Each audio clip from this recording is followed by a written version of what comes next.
Perfect. Hi, and welcome to Great Lean Leaders Making the Business Case. I'm Dr. Shannon Flummerfelt, and I have with me today for our round one interviews Anthony DeCaria, who is a continuous improvement strategy group manager with DTE. So welcome, Tony. It's great to have you here. Great to be with you. Great to be with you. I'm excited and honored to kind of join you on your project here. So Absolutely. Well, this will be fun. I know you always have such great insights into lean leadership, and it is hard to become a great lean leader. And at any level of the organization at which you work, and I know you've been at this for a while, and so has DTE, your company, as one of the respected lean leaders in the state of Michigan, in terms of that lean journey. So can you tell us a little bit, first of all, about your current position, your title? What does it mean to be a continuous improvement strategy group manager? Well, again, it's a handful to say, right? CI strategy group manager. So at DTE, we've got a call it the CI strategy group right there in the center of kind of the corporate center. And just a little bit of context, I guess, for DT. A lot of people might not know, about DT and what DT is all about, but we're a Detroit-based energy company, real broad portfolio of energy-related businesses, but primarily it's an electric utility and a gas utility. So thinking about DT and kind of the size of what we have, we've got about 3.5 million customers, 13 billion in revenues. I think we're doing earnings tomorrow, but it's around $21 billion market cap right now. So fairly large company. Last I checked, I maybe 234, somewhere in the 230s on the Fortune 500. So a lot of people don't know because it's more of a regional utility play, even though we've got businesses all over the country. But a lot of people don't really know what DT is and who DT is. But definitely the big electric utility around Detroit area where we're from. So that's DTE in a nutshell. And I've been with DTE and in this position, in this group, the CI strategy group, for 10 years now, serving as like this, I'll just call it the helper of this really amazing team. We got a lot of great people that have come through our group over the years, 25 years with Ford, 10 years with Toyota. We've had tons of really experienced people in this, we'll call it the lean world. It's a good world to be in. It's a good world to be in. And a great company. So yeah, well, can you tell us a little bit more? I want to learn more about you, but while you're talking about DTE, can you tell us about the lean journey that DTE is on? Why did it start it? What have been the ups and downs? What does that all look like just from a macro perspective? Can you share the story of the lean journey of DTE with us? Yeah, absolutely. So big picture wise, I'd say DTE has been on a, we'll call it a lean journey. We don't really say lean at DTE so much. We are, well, I'll talk a little bit about that, but we've been on this more lean-like journey since 2007, I'd say. But DTE has been definitely on an improvement journey more formally since probably just 99, 2000, but not exactly with the same spirit and the philosophy of lean until 2007. So this all kind of kicked up for DTE back in, I think, the mid 90s. And there was this kind of need to improve because, DT is largely regulated, highly regulated company. All utilities are really heavily regulated. And so the Public Utility Commission started kicking around deregulation. And that's a big deal because right now, DTE, like we have a guaranteed, service area. We have 90% of our, customers have to be kind of DT customers. So we kind of have this, regulated monopoly. Which is a little different than most people's business models, but it really cost some of our executives to come and say, hey, look, if we need to compete, if we are deregulated, we might need to get our house a little bit more in order. We're in the heart of automotive industry, the heart of lean, as they say, right here in Detroit. And there's this Kaizen stuff going on over here. Let's go learn from that. And so that's kind of how it started for DTE. Started with Kaizen events. I think there was like 50 Kaizen events that they had, moderate success. About half of them did really well. Definitely enough to keep the energy flowing and keep it going. And so the journey kept going. We added some more tools like after action reviews and things like that. And for a few years, that's kind of what we did. And then one point, early 2000s, we had an executive come over from General Electric. So GE, big Six Sigma shop at the time. Jack Welch was CEO, and it was kind of the new hotness, right? And so, he was a big believer in what he had seen there, and that's what he brought into DTE. So we started training up all these black belts, and this huge army of black belts joined in. And I guess that's when, you get some quick savings, and then the projects start becoming soft savings, and then you're not really getting to that bottom line. That's what we started to see. But DTE we're in a space where we needed a financial fix, right? And so we brought in some consultants. I won't say who, but we brought in some consultants who did the consultant thing, take the company, shake out the loose change, put it back, see what happens. And that's what happened. And fortunately, that's one of the things I love about DTE too. Fortunately, we measure employee engagement. So we have a relationship with Gallup, the Gallup organization. So we do the Gallup Q12 every year. We were doing it twice a year at that point, I think. And engagement, they found it crashed pretty hard after, that consultants came in, and there was, again, a lot of packages being offered to people, and really changed the organization. People would come in not knowing if they would, who of their friends was going to be there. Would they be there the next day? And so it was kind of a scary time for people at DTE. But that's when, right around that time, that's when executives went on a little field trip. They did a little, I can't remember what the name of it was called, but basically it's a TPS, Toyota Production System for Executives workshop. And so they did this, week-long immersion, getting their hands in the process. I think they were at Autoliv, but I could be mistaken. But Autoliv, kind of famous for their TPS install. They're a airbag supplier out in Utah. And you hear the stories from the execs. It was eye-opening. Some execs were like, I know more about this business over here than I do about my own, business, just because I did and learned what I learned with the TPS stuff. And so that kind of eye-opening thing caused them to say, we really need this. And they hired the trainer from there, who has been my boss for the past 10 years. And he's the one, my boss, again, you should get my boss on this, but he's the one that really embedded Sure. this whole kind of TPS-like, like lean-like philosophy into DTE, with the help of, one of the key executives is Dave Meter. He had a good relationship with Jamie Bonini from the Toyota Supplier Support Center. So it got that philosophy started to get set in stone. It's not TPS. Our system is more modeled after, if you're familiar with Dr. Steve Spear's work with high velocity organizations, and he's got a new one out too, which I haven't read yet. I'm kind of curious about that one, but he codified Steve Spear. He codified what Toyota, Alcoa, and some other really high performing organizations were doing into these 4 capabilities. And so DTE, what we did is we took those 4 capabilities. We call them capability 1, 2, 3, and 4. And we have specific names for them, and people are very used to the language that we speak now. And we brought that to DTE, and I think that's one of the things that really brought again this whole TPS for executives. My boss brought that exact training into DTE, and we ran that for all the execs, all the directors, it started going down to all the managers, started going all over like wildfire.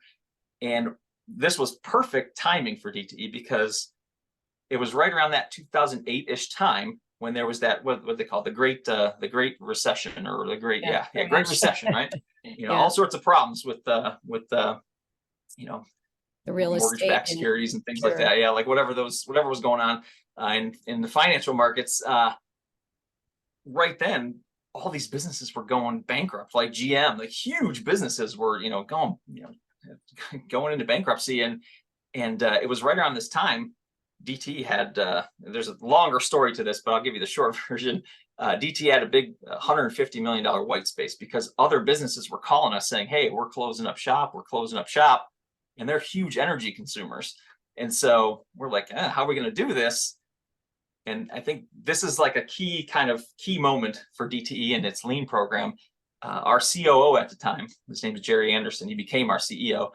He got up in front of all the employees. He got on video and said, look, it's tough out there, but I'm going to do everything I can to make sure you don't lose your jobs. No one's going to lose a job here, but you've got to do the work. you've got to use these tools that you've just learned. You've got to find those savings, right? And so we kind of, that's kind of our legacy story here at DT around it. People found $180 million worth of, cost savings. We had one of the best years we've ever had, and when everyone else was falling around us, we had one of the best DT years ever. And that really changed a lot.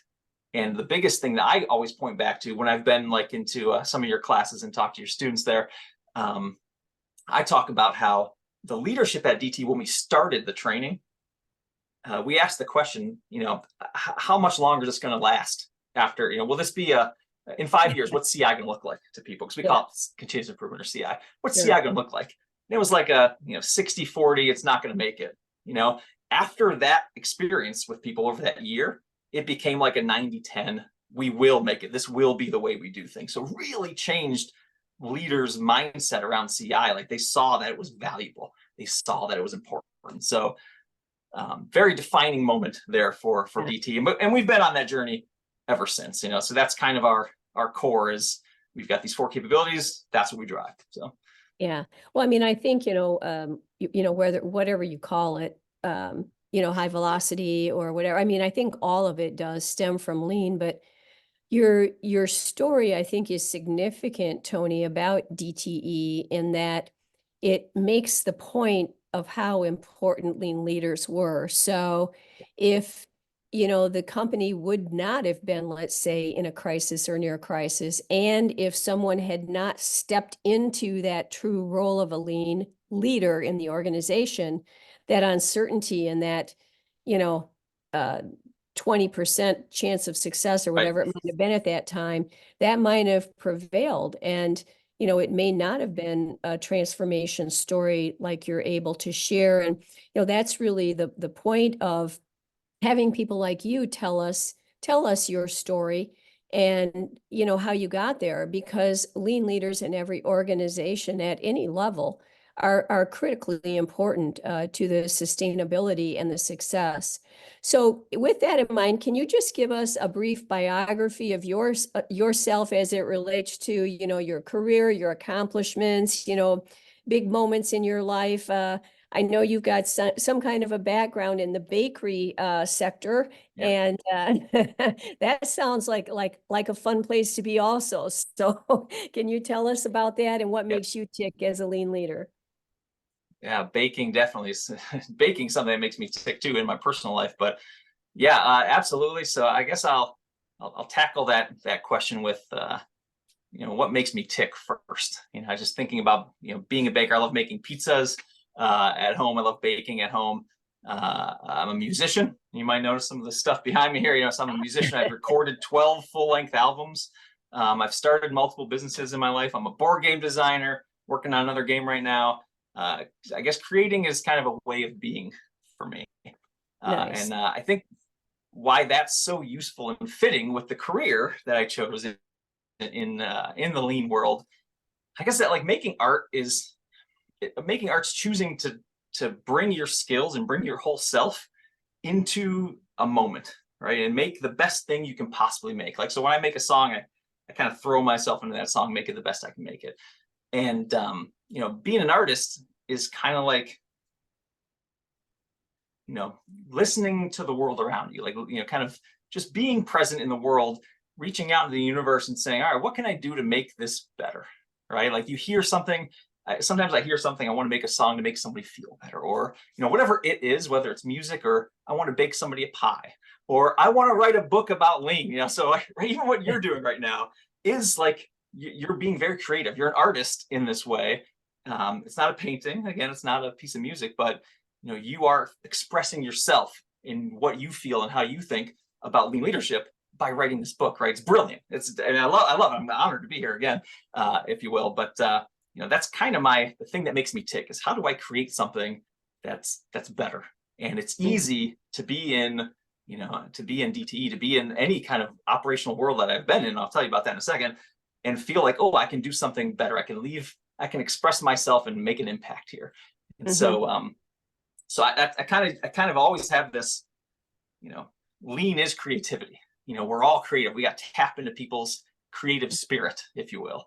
And so that's kind of my core belief making me tick. But this all started back in the, I would say the mid to late, maybe 97-ish, I guess is when it really started. That's how I was at University of Michigan getting my degree in industrial and operations engineering. So hugely transformative experience. And we may end up talking more about that as we go here through these interviews. But I got my degree, and then I did something I really didn't expect to do. I was doing interviews, and one of the interviews I had was out in Storm Lake, Iowa, with Tyson Foods. So Tyson Foods, most of them know, is a chicken place, but we also had just acquired or merged with a company called IBP, which is where I really started working for IBP, the Iowa Beef Processors.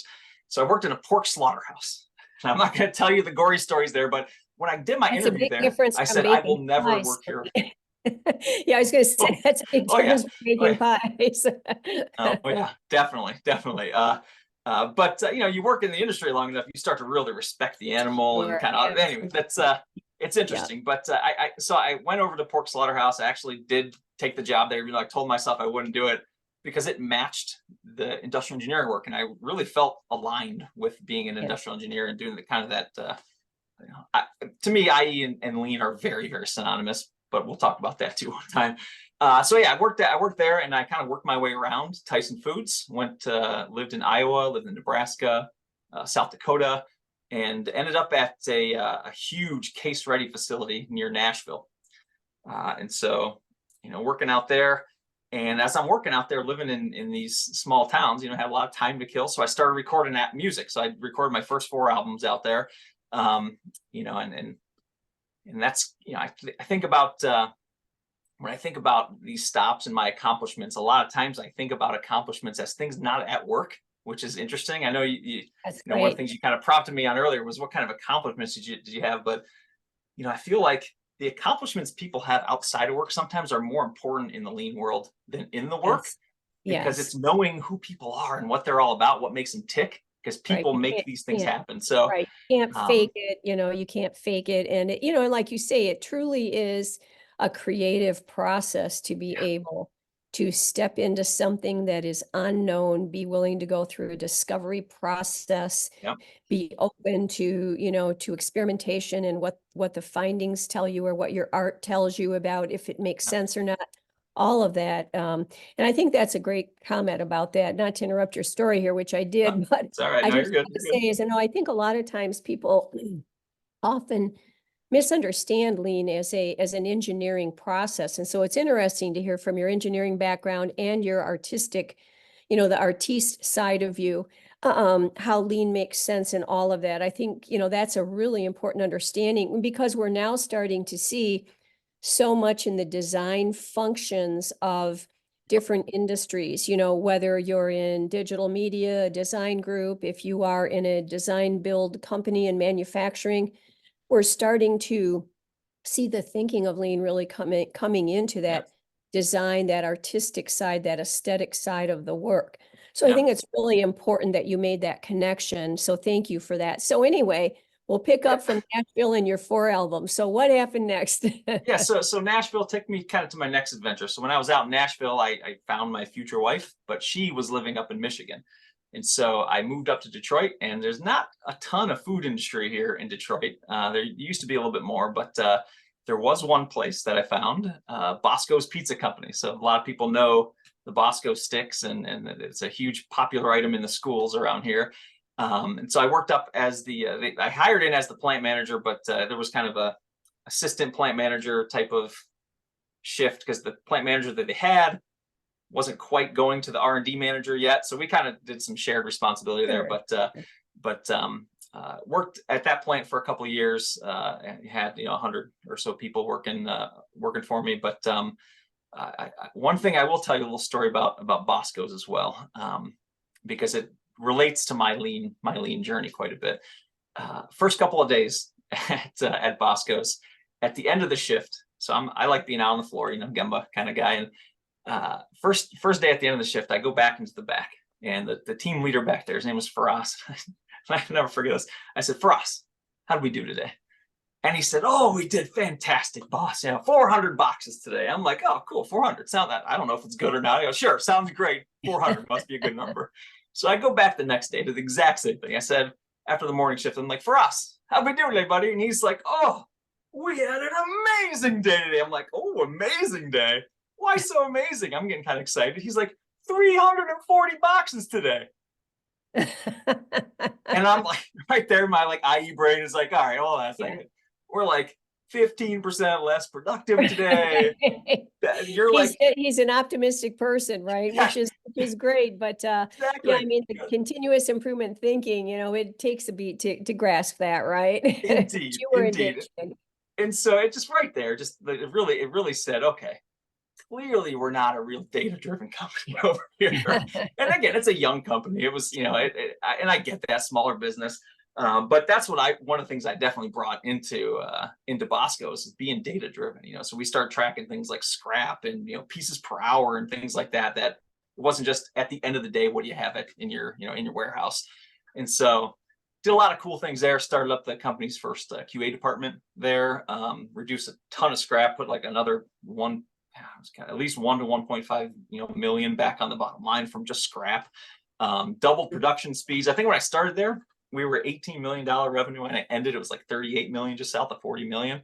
Wow, in that's just a amazing. couple of years. And so Yeah, we did a lot of good things there. But Bosco's, that was the next adventure after Bosco's. It was a very small company. I kind of was looking for something a little bit bigger, but Sure. went to Comerica Bank as a assistant vice president of the strategic solutions group. I don't know why my titles are always like very long. These titles are very Well, long. it always has the word strategy in it, apparently. Generally speaking, yeah. So did some work there, implementing like I guess scorecards, enterprise-wide scorecarding, capacity modeling for labor capacity, some other big projects like that.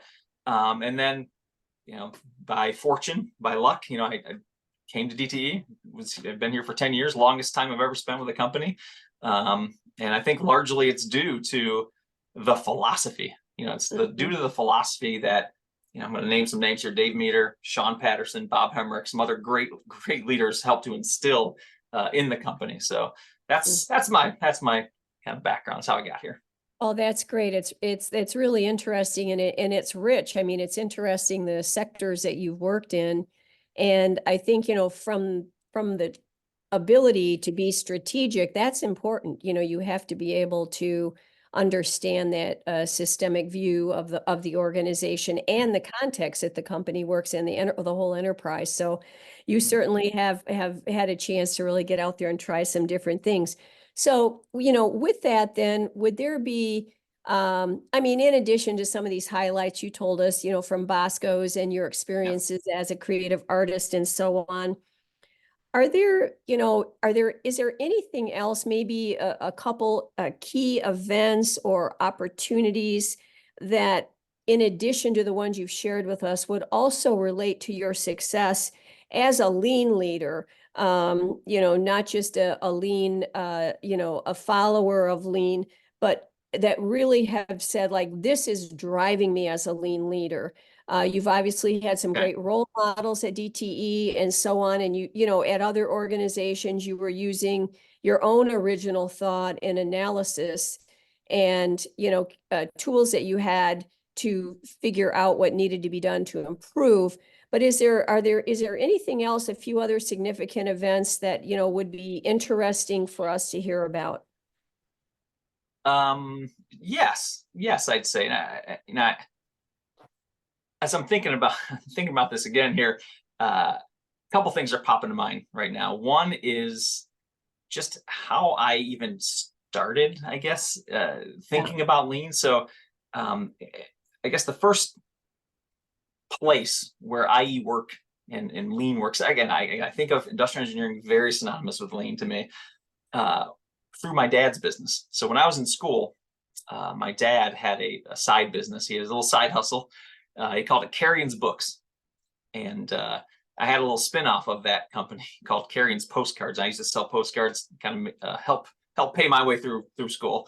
But as I was taking IE classes, and again, I'm taking classes like directly from like John Shook, and you're getting guest speaker, Mike Rother, Sure, it's yeah, really you right at the had some of dawn the of best, value stream mapping, in the like world.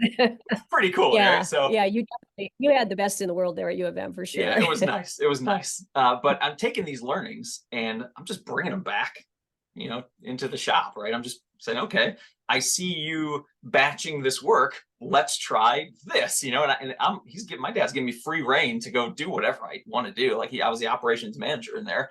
And, I found really quickly that these tools, they really do work.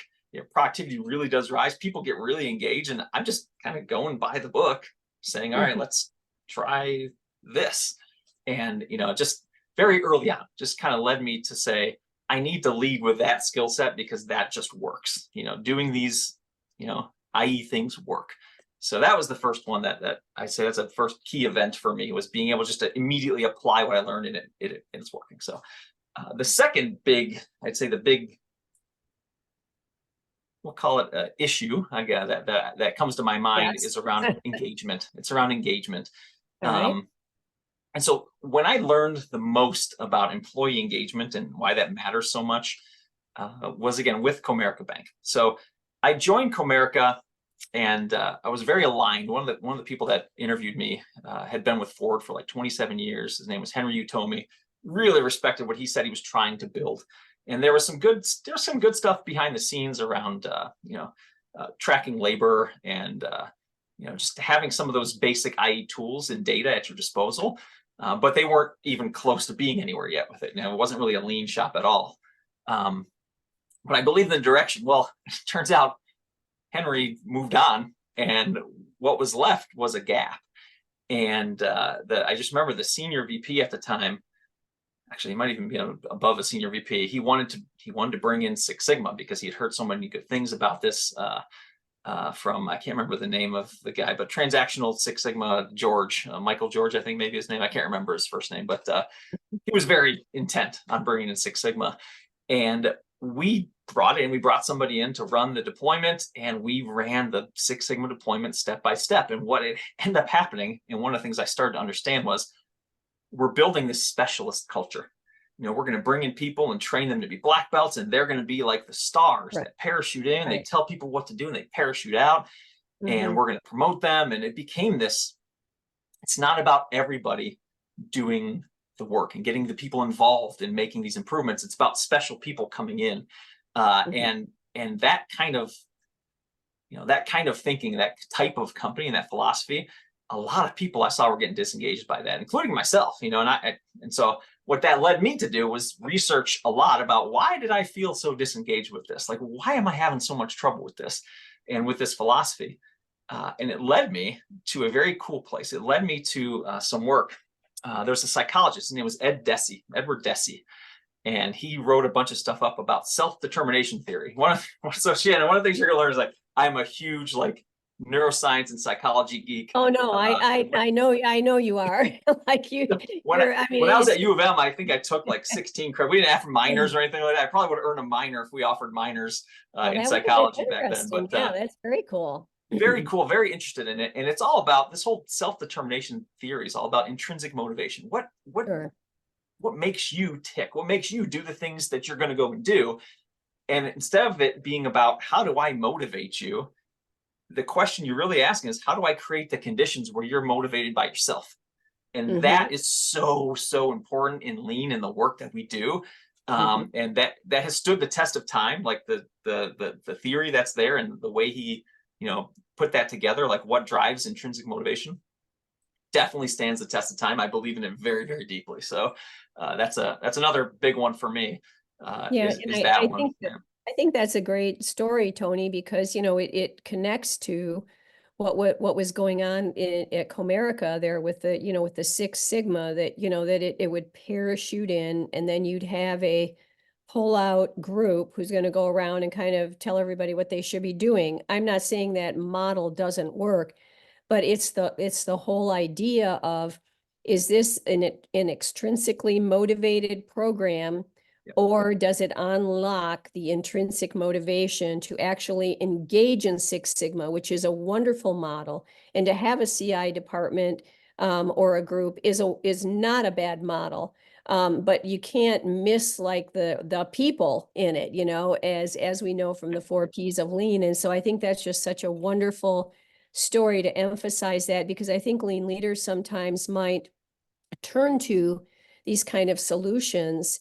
And you know, even you said at DTE, people are, okay, when are we going to move to the next shiny thing? You Yeah, know, back in the crisis, and say we're not moving on, we're staying here. So that requires a uniquely skilled person, you know, as a lean leader, to understand that whole connection and what it means. So I think your studies of determination are really well founded, and of course, you know, make a lot of sense. I mean, my background is, you know, as a social scientist, and so, you know, this piece about we just cannot miss people. We can do all kinds of continuous improvement, but we have to make sure that we respect people first. And that includes ourselves with that's self-determination. right. That's right. Anyway, okay. I do want to kind of lean into Yeah, that a little bit, go is ahead. and this is one thing I still teach some classes at DT. I'm not part of the training team anymore, but Okay. I do teach a leadership class around being an active CI leader. And one of the things I talk about is kind of the value proposition of our CI approach. And it's really about the people. Like, so if you take, let's say you take specialists, you know, here's these, maybe we got 60 specialists at DT or whatever around CI. The amount of problems, if you look at the universe of problems, there's problems everywhere. They can only handle so many problems. But you take that versus every leader with their whole teams getting at these problems, just Yeah, the sheer volume of problems that you right. can solve when it's driven by the people, you will crush any, no matter Yeah, how skilled your Six Sigma people are, you yeah. will, if the reliance is on them to solve the problems, you'll never win compared to another problem. That's why, again, I've heard over and over, Toyota, we're not a company of people that make cars. We're a company of people that, you know, can solve problems, and we can make anything, you know, like, and Right, I right. believe that's true. I really believe that's true. So Yeah. And I yeah, think that's an interesting piece. It may seem like a small nuance, but it's actually quite significant in Western culture, because, you know, in the beginning, Toyota didn't believe that, you know, with us in the United States and in our culture, that we would be able to grasp that idea of right, the place of people, because we're so founded on you know, the Industrial Revolution and those models, right, of you know, of management, you know, where production and planning are separated, and all those things that we saw, which, you know, we learn a lot from all of that. None of it's all good or all bad, but couldn't we shake that and move on? And I will say, in the United States, in the early decades of when lean started coming here and Toyota started shipping their cars to California, to the California coast. And, you know, I have a story of this from a high level automotive executive. You know, he said, basically, they said, what are we supposed to do about these cars coming from Japan? And everyone just sat around the table and laughed, because they had huh, like no I bet, concept of what was actually going on and what these cars symbolized. Again, it wasn't the cars, but it was actually the revolution in total quality management, and what that, you know, what that meant for the automotive industry. And of course, we've adopted those standards and ways of thinking in all sectors now. But it's interesting how that actually got shared. It's just because no one at Toyota really thought we'd get it.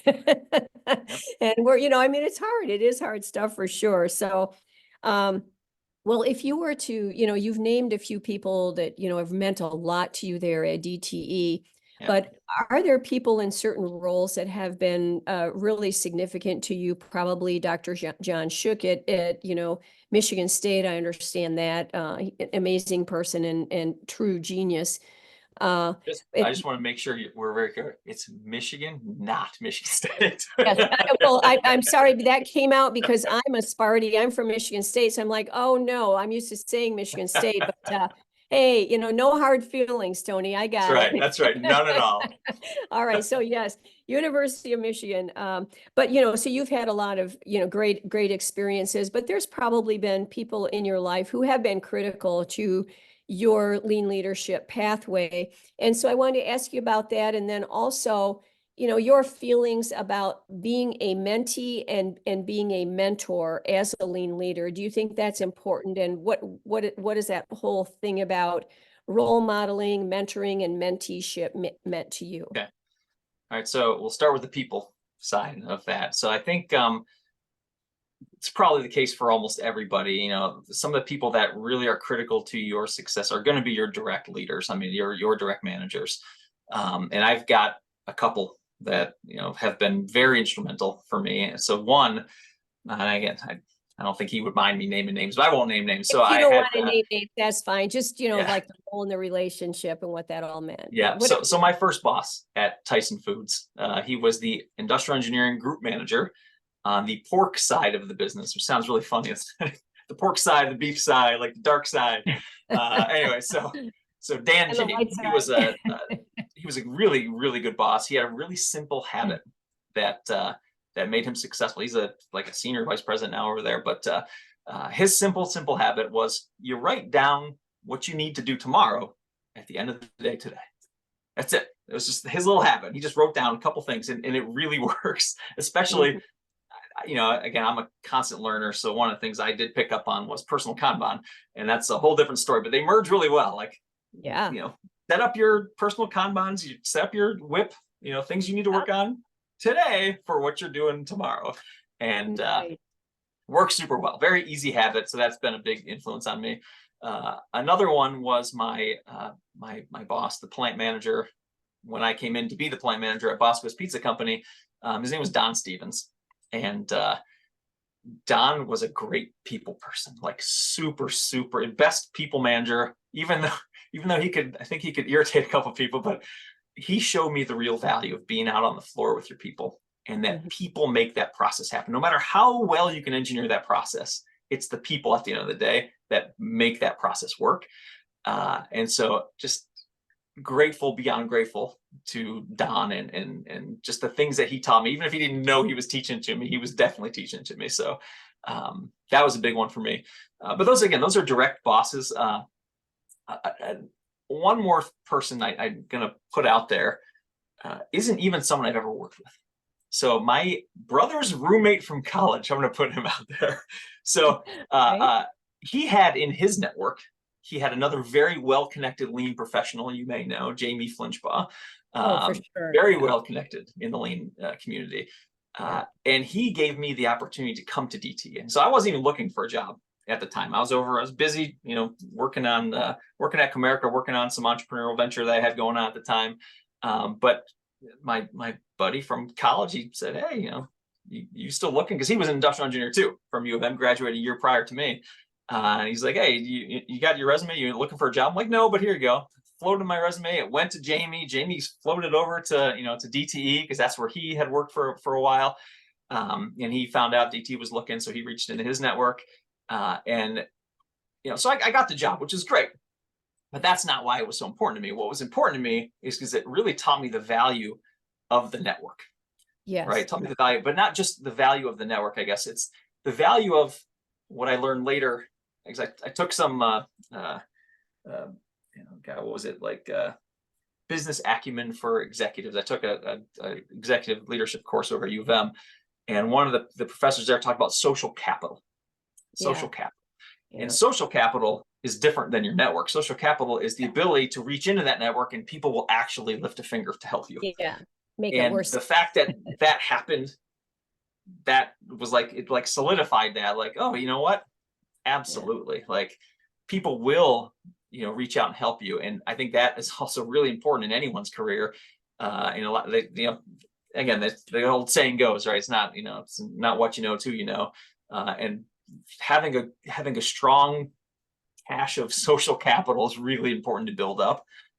So I've burned some bridges in my past, but you learn, like, it's really important. Don't burn your bridges. Treat people with kindness and respect, and that'll take you a long way. Respect for people, another lean tenet, right? There you go. That is a lean tenet. Well, that's interesting then. So you've obviously learned how to, develop those relationships into a form of social capital, which has been really positive for your career and your learnings and, just the welfare overall of your life. So that's really great. So, we've been talking a lot about respect for people and so on. Are there any other lean leadership philosophies that you strictly adhere to or, have become very real in your practice? Let's talk about what you actually do as a lean leader. So talk to us about the tenets and philosophies that guide you as a lean leader. Okay. So I'm not in the academic space so much. I do teach some kind of CI leadership at DTE, but I'm not sure really what the lexicon out there is necessarily around what is a lean leadership philosophy or not. So I'll just share with Yeah. you my kind of thinking around being a That's leader of CI, right? So I've perfect. got a mental model. That's what I'm asking you is Okay. really Okay. just to tell me your story, what you think, some of those guiding frameworks for you. What do Okay. those look like? Yeah. So I've got a mental model now for lean leadership that's been really sticky for me, easy to remember. That Yeah. I just developed this as we were kind of relaunching some of those CI leader workshops that we ran back in those days of formation around lean for DTE.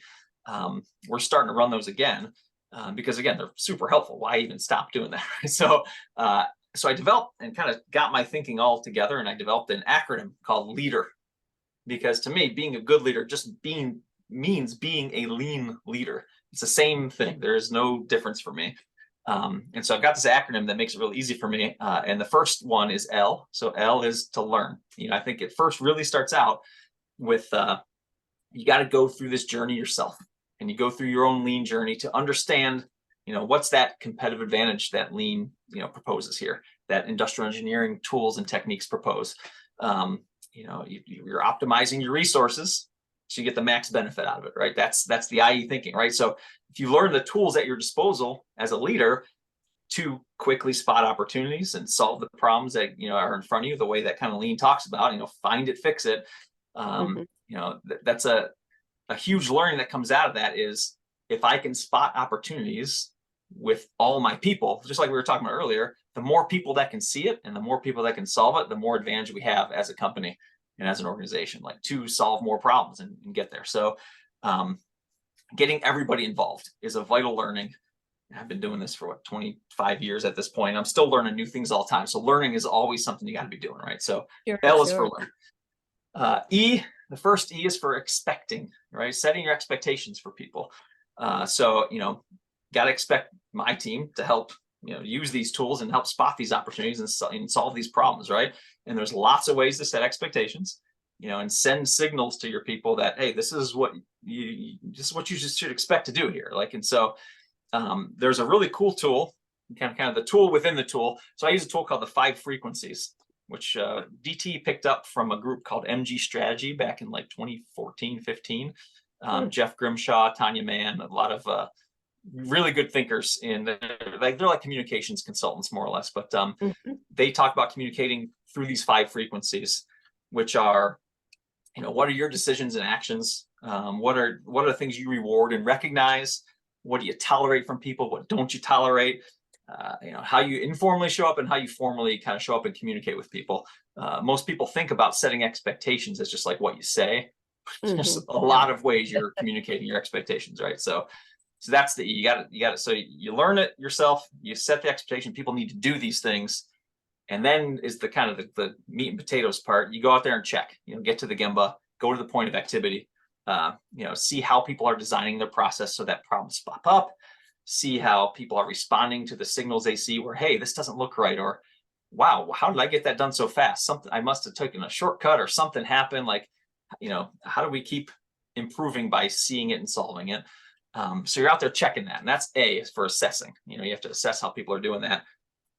And then after you see how they're doing it, then you know what you can work on with them, right? Which is the meat of the lean. To me, the meat of the lean leadership piece is D is for develop your people. And so you've got to just, understand, are they getting the results that we need them to get by using these tools? Are they getting results in this process because they can spot problems in the process, or are they blind to these problems? What am I seeing happening here in the way my people are working with this? And so then we see these opportunities for people's learning, and then we coach.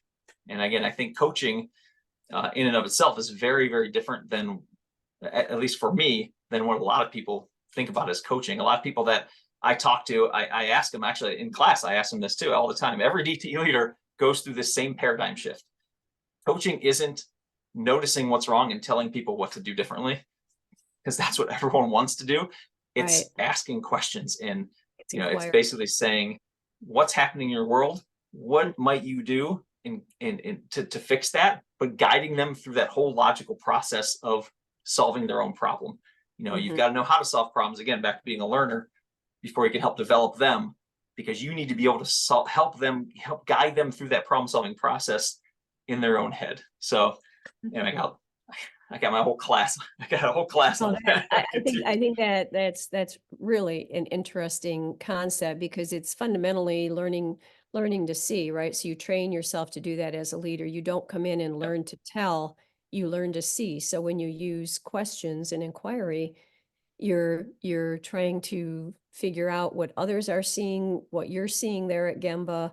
And man, that is a huge difference in a lot of ways. I think the difference between like what might be considered managing people versus really leading them, right? That's right. Yeah, so I have to thank Dr. David Rock for that one. So another little shout out there. If you're interested, read the book Quiet Leadership by David Rock. Fantastic method of coaching people.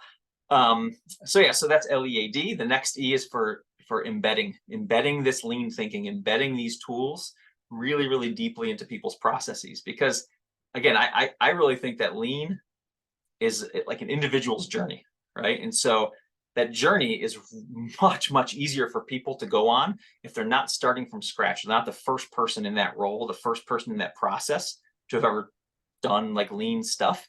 So you bring somebody in to a lean shop where, a really great example of this, now that I think about it, we visited this place that Toyota came and helped. Again, a lot of this stuff ends up tying to Toyota, doesn't it? But Unipart Logistics. We visited a Unipart Logistics facility that did like supply chain stuff for, I think, Nike and Jaguar warranty program. There's a bunch of, but everybody in that shop, like, they understood the tools. They were, I was just so impressed at how they managed it. And they would bring people in from outside as new employees, and the new employees, there was a specific thing. Here's the things you need to learn about lean, but everyone around them could teach them. It wasn't like they had to, go to some class outside and then figure it out somehow in their organization. They could see examples all over the place. And so that's really what I mean by embedding it, is if you start embedding it in the way your people work and in the processes you have for onboarding and whatever, everything you have, the journey is way easier for people. So you kind of get that ball rolling, if you will. As a leader, you got to keep embedding this into your organization so that it just becomes easier for everybody to do and get behind. So that's that second E. And lastly, the last letters are for raising the bar. I guess when I see that, the team's consistently hitting the targets, it's time to take that next step, right? Or if we're seeing some strategic challenges that are out there, or some headwinds that are out there, like we've had the last year or two, like, it's time to challenge the teams, right? And so I think the beauty of raising the bar on people and setting those new challenges, and this is something that you see in like the kata work and what Rother talks about all the time, you set that new challenge. What you really are doing is you're opening people up to this space for the team to be creative and to use the tools. Because if you're just sitting there cruising along, you're not practicing problem solving anymore. You're not using those tools, and it's going to atrophy. It's always going to slide backwards. So you got to keep challenging people, not just to get better as a company and get better results, but it's to give people that space to be creative and practice using these tools and really understand the thinking and the philosophy that gets the results. So challenges, priceless challenges. So that's kind of my mental model, is this leader, model around being a great and active CI leader. And so that's I guess that's my main model. I would say that it's easier to say than to implement for some people, but just starting somewhere is like a big thing. Like, so I consistently think about that. Like, what of these, 6 things can I work on today? Like, can I learn something a little bit new? How can I further embed this in someone's process? Like, how can I do this? So Yeah, I think that's really great. An acronym like that gives you such a powerful mental model. And it's easy to remember too. It's like, yeah, and leader, how it's am I yeah, going to lead this? that's how it's really great. And you've clearly thought it through. And so it gives you something, that really works very well. In that line of thinking, I wanted to ask you about a couple of lean tools, like overtly. So one of the most common lean tools to represent continuous improvement thinking is the A3. Yeah. And I wonder, how much do you use it? Do you actually, create a lot of A3 documents, or are you employing, the plan, do, check, adjust cycle of continuous improvement thinking, or the other mental models that get you through continuous improvement? What does that look like for you in terms of how overtly, or intrinsically you use lean thinking around continuous improvement and the actual A3 document? All right. So let's start with the A3 document. So first of All all, right. I do have A3s currently in flight. So I like using, we have something else here at DT called the countermeasure worksheet, which is, it's a little more explicit, like what are the specific questions you're asking as you're getting into this, but Sure. same exact thinking. It's just Yeah. scientific. It's a scientific method, right? Right. But I do have some A3s going on right now. We are in the midst of a very large project here that I personally am responsible for around time entry, and we've got some inaccuracies going on, and so there's a lot of different reasons why these are happening. And so not only do I have an A3 that I'm working, but every single one of these individual problems um, has its own little child A3 that goes with it, right? And so because Mhm. hey, maybe the problem is duplication, okay, in time entry, multiple systems duplicating things, whatever it is. Okay, well, let's go figure out the why here, and like, are we making progress on this particular issue that will impact this, but other A3s will impact that as well. So again, a complex web of A3s, but A3 isn't like my main tool, because I don't often at this point in my career, I'm not often in Sure. that space where I'm doing the leading of these problem solving.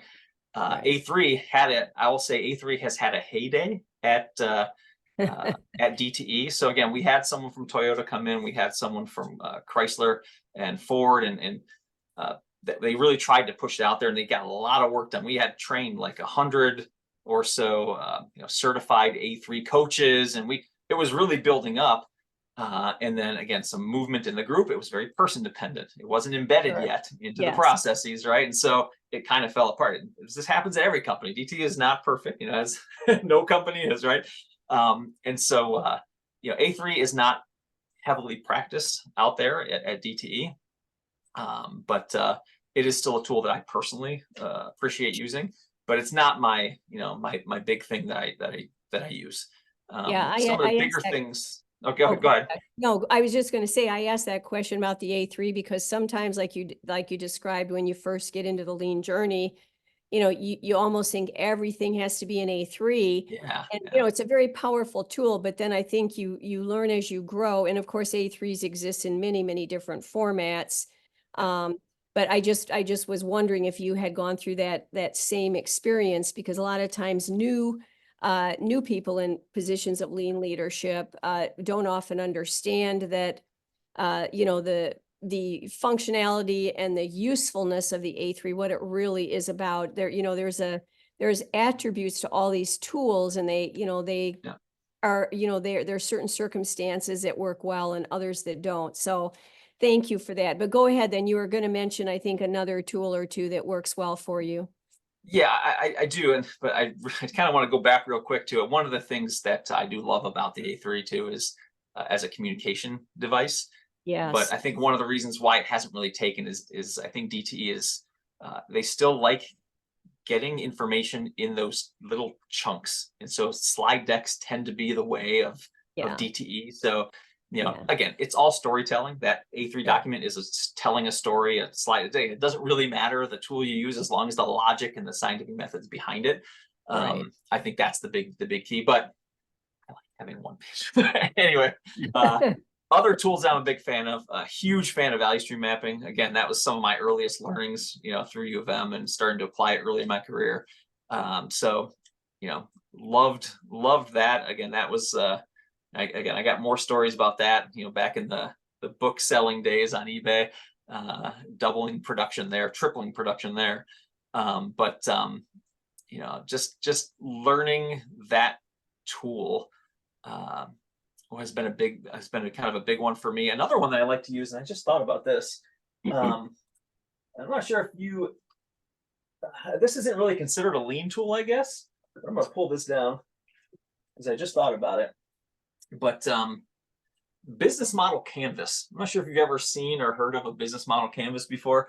Mhm. It's been around for a long time. You know, I can't remember these guys' name, Alexander Osterreicher or something like that. I can't remember, but it's basically a tool that I picked up on as an entrepreneur, thinking about businesses. But man, does it apply to everyone? If you're trying to innovate and reinvigorate some processes and think about new ways you can do things, questioning when you think about the model, that canvas, what we typically think about as lean professionals, we think about process, a lot of times. Right. And process is just like one box It's in just there. one part of the bigger But we think system. about process and resources, right?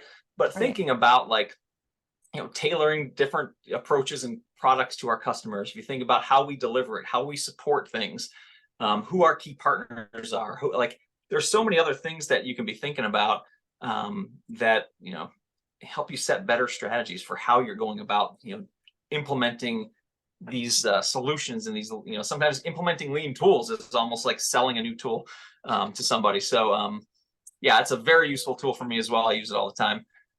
So yeah. Good, good. No, I think that's great. And, some of the lean tools are more systems oriented. I think the Ishikawa and, there's some Yeah, others, but the idea that, especially now, it's very important that we understand the processes, and sometimes a very detailed process improvement is needed. But that should always, in my view now, because our systems are so integrated. I mean, just from a technological point of view, yeah, everything is getting more and more integrated. We have to be able to understand the impact of that stakeholder map and what that yeah, stakeholder, who is on that stakeholder map, what does that look like?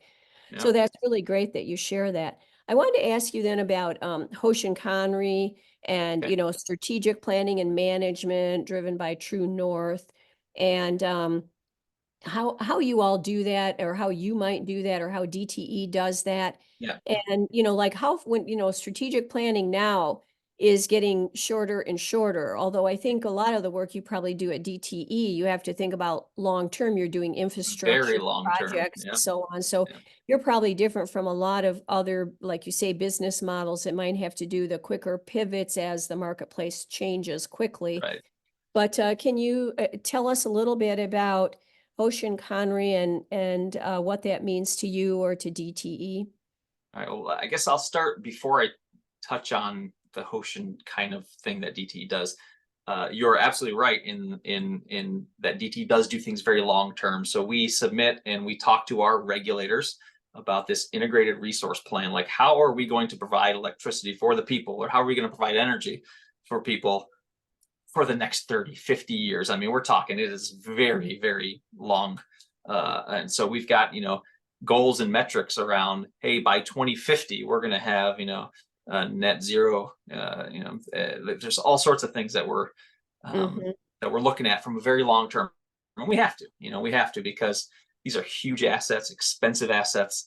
We're spending billions of dollars in capital to improve our systems and put up the renewable energy people want. So again, we've got these massive plans that are very long term, but we do have this annual planning cycle of sorts. So executives will get together, they'll talk about that 3-year, 5-year kind of strategy. Hmm. We'll kind of go and have another round of that, talking about this year, That this year conversation becomes priority plans across the business. Priority plans turn to scorecards. Scorecards turn into huddles. Huddles turn into so it's all kind of connected there. I think it starts getting a lot harder to connect those things the lower you go, the more you cascade that Sure. down. But it is an annual planning cycle, and they do some check-ins. We do like an 8+4, and just there's things that we do along the way. Sure. But that's how DTE generally does it. I personally am much more fond of a quarterly cycle. Like you said, things are getting shorter and shorter. I am a big believer in the John Doerr OKR methodology, right? And so that's kind of what I use. And so I do my own monthly reviews. And it helps me a lot because typically in my work, again, I'm in the central, kind of CI group. The targets that we might set annually, that we set down in January and say, let's go and try to get these things done. The business changes, people's needs change all the time. By late February, early March, half those things are off onto the side. They've been deprioritized. We've got other fish to fry, right? We got other big things to do.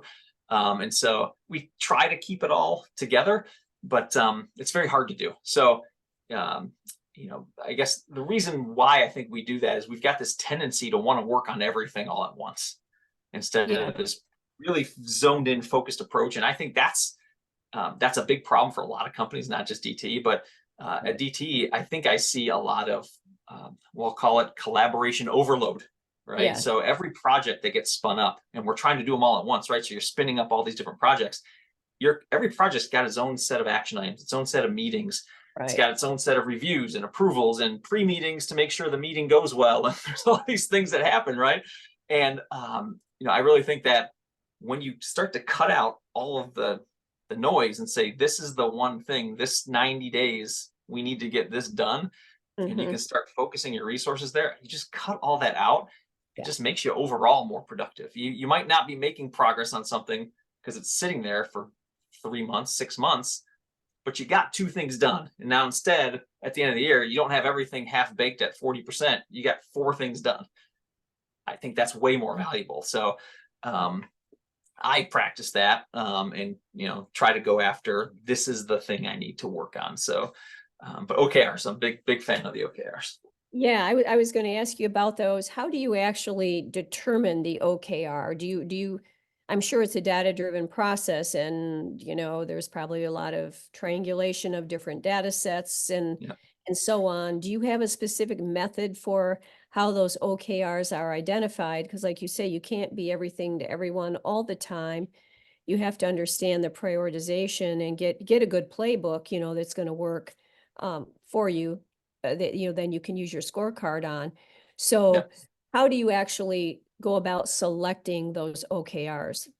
I think the first thing is to again, know the strategy. Everything has to be aligned, right? So we're not setting OKRs at the very top level for DT. So that makes it a lot easier to set OKRs, because you can just look over and say, oh, that's the annual strategy, or that's kind of the the medium term strategy. Well, if that's what we're going for, we should be working on this. For instance, like if we're working on, we need to be more efficient with how we spend capital, let's say, we should go teach people how to look at capital in maybe like an earned value kind of way. Like, how do we go about doing that? Maybe that's the thing we need to drive this quarter. Just examples of how you might do it. But I think it's easier when there is a strategy that's already been set. Again, that strategy that's being set, I think that's the more challenging question. How do people select those? It's a much more challenging question, but yeah, that gets, like you say, that gets harder and harder. It's almost easier from an OKR perspective when they're cascaded down. That's right. You can draw and make sense out of those for what work you want to do this quarter and next quarter and so on. So that's interesting. So then how much of your you have your leader acronym and your mental model, and the actual work that's done that you do there at DTE. As you go through continuous improvement work and use different tools, and we've just mentioned a few here. I know you have a whole toolkit, and there's many tools in Lean. But how do you know when it's time to actually sustain an improvement that's happened and move into that what's called leader standard work mode, where Yeah. it's more about auditing and supporting people and giving them resources, auditing, but just making sure that that thing that works just doesn't go away. Again, like that question you posed in the beginning from DTE, how long is this going to last so we can go back to what we used to be doing? And so how do you use leader standard work in your practice, or how does DTE use it? Can you share any insights with us? Because I think people often underestimate how difficult that role can be, to conduct the leader standard work part of lean leadership. Yeah. Yeah. So um, that is actually something that, now that you mention it, we don't really teach leaders how to set up their own leader standard work at DTE, which Okay. is you got me thinking about that right now. But but yeah, so what I consider myself to be pretty systematized, the way Yeah. that I approach setting expectations, going to assess things. So again, it's let's look at our OKRs once a month. Let's check in on how things are doing. Are we making progress? Where are the skills maybe uh, uh, not as up to par as we'd like them to be? That's what we need to go develop. Are we missing feedback loops? So thinking about a systems map. Again, pretty standardized. For me personally, one of the things that kind of drives my day to day is sitting right back there behind me. Actually, it's my little Kamishibai board that helps me stay disciplined to it. So again, I got daily things to do, weekly things, monthly things. Sometimes I miss in the mornings, whatever. But you try to drive through your day, and that works very well in conjunction with my. You can't see it here, but it works very well in conjunction with my personal Kanban, which again drives the day-to-day stuff. So um, again, the tools are there. Mm-hmm. It's how you connect them all, I think, that really matters. So again, connecting an OKR with your Kanban, your personal Kanban, connecting, Sure. your scorecards to that, connecting if we're going to have a quarterly review of just the overall business model, right? That's using this tool, and so asking these kind of questions around, what's happening in my environment. That could create a change for what we're doing here today. So you got to constantly ask yourself these questions, or else you could get surprised by something. And that's, one of the learnings that I've had from Bob Hemrick is actually no surprises, right? Like no one ever likes a surprise, especially an executive, right? So the tools and the systems, they really help to keep you focused, to keep you disciplined, to make sure you can see things and no surprises, right? So Yeah. No, I think that's great. Well, Tony, thank you so much. Is there yeah. anything else you'd like to add here for round one? Maybe our conversation prompted something, or you just want to throw it in as a wild card here for people to think about, or do you think we've covered the bases? I'll leave the floor to you here. Well, I guess you got me thinking about, like, again, no surprises and keeping. I'm going to go back to that conversation around things that I've learned over the years. And so one of the things that you just got me thinking about is when I was working at Tyson Foods in the case ready plant. So again, we had this case ready facility in Nashville, and we served 90% of our product was going to Walmart. Really demanding customer, right? Walmart. And Sure. so the plant, they had just put this plant up like 4 or 5 years prior to me coming into it.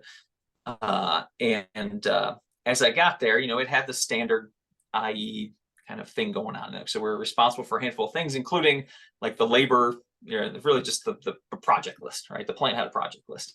And the project list was, here's a short description of what the project was. Here's some estimated, cost savings. Here's what we actually got. Here's due dates and all that. It's a pretty standard project list. But as I was coming in there, they were also getting an agreement going with a consulting company from Chicago to come in, because again, they were struggling by the time I Sure. started to come in there.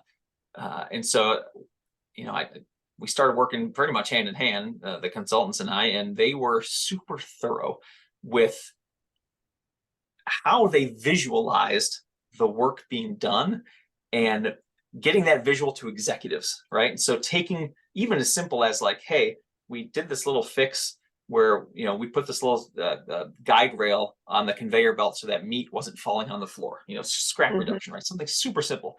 Just taking before and after pictures, popping it on a slide, and making sure they showed people it's not just this line item with this low cost savings. This is what it looks like. This is how the plant is changing. This is, you know, and so what that really did for me, I guess, was really link up, you know, the IE work that I was doing with this, you know, entrepreneurial spirit that I had, you know, deep in me, right? So it's like, I've been doing this since I was a kid, right? Working on my dad's business, had my own business. There's quite a bit of work with executives to sell what's been happening in the group. Again, I think one of the things that, again, that Bob Hemrick and I have talked about over the years is you need a runway. If you're trying to build a lean program, you need to have a long runway with your executives, because they kind of allow you to build this, you know, to build this plane and fly it, right? You need the runway to do that. And so you have to always stay cognizant of inspiring them and keeping them posted and showing the results forward as clearly as you can, not just through a number, but through this is the physical change. This is the way people are changing. This is the way the shop floor looks, and the looks are changing, all because of what we're doing here. And it's like almost like you're running this nice marketing campaign, this promotional campaign. Got me thinking about there's a TPS promotional office, right, too. So, but there's got to be a way to promote this so that you can have the runway to make this thing fly.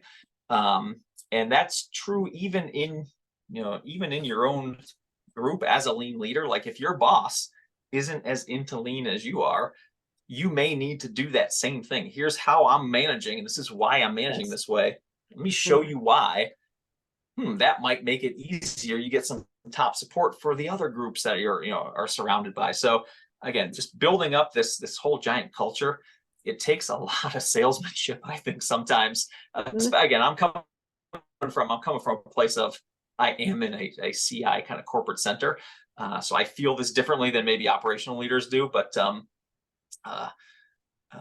you just got me thinking about that. Like there's quite a bit to be said for making it shine, making it visual, making it shine, and being thorough with it. So yeah, and I think really, truly, you know, a lot of times you might find yourself like in a hierarchical organization, but you have to figure out how to make that more of a matrix working relationship, right, with your supervisors, superiors, executive team, C-suite, whatever it might be, because you're absolutely right.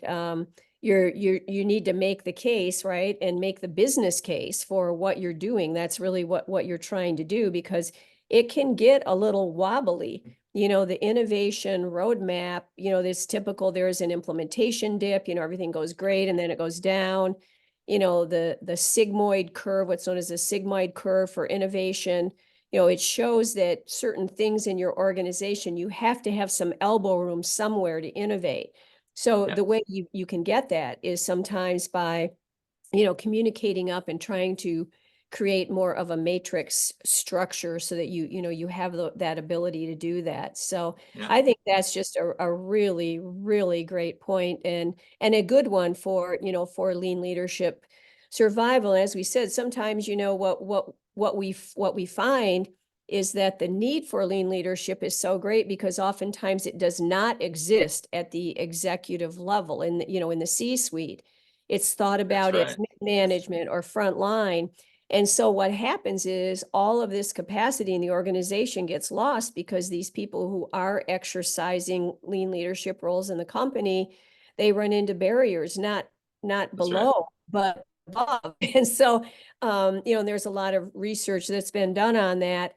And it's really kind of the generation of lean that we're in right now, is to get that leadership piece really propped up. So your insights have been invaluable, Tony. Thank you so much. And I look forward to round 2, and we'll get your music, a link to your music posted so people can listen up and learn a little bit more about the creative side. All right.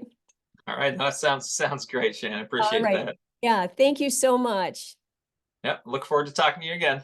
Yeah. Bye-bye. Bye-bye.